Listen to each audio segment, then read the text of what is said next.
activities disturbs soil, and that releases a lot of heavy metals into the water, and that is a contributor. Not leaving out also our neighboring country inflows from Côte d'Ivoire and Burkina Faso that are linked, where Ghana receives water from upstream, and their effect is also running down through the Volta system. So we are looking at the whole network of pollution.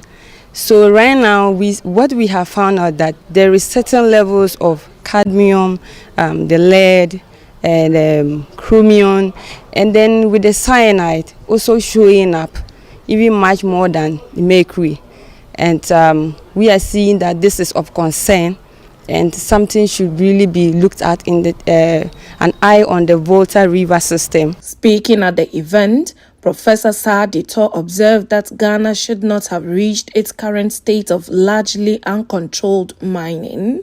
He emphasized that no amount of mineral wealth can compensate for the loss of the country's natural environment, and called for urgent measures to halt further degradation. We shouldn't have allowed it in the first place, because in the long past, people were doing mining, but it wasn't that serious. We're not using big machines to uproot anything. They were just probably doing that out. So we shouldn't have allowed it in the first place. So it is good that now we are saying don't enter the forest and do any mining. But also we shouldn't allow mining in settled areas.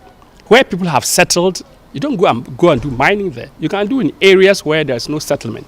And the argument actually is that no amount of minerals can replace what is above ground. Reacting to the findings, the executive director of the Tama Foundation, Dr. Chris Anab, described the result as alarming and urged government to implement more targeted interventions, including the creation of alternative livelihood opportunities for the youth to discourage environmentally destructive activities. What generally came out is that in terms there were traces of heavy metals.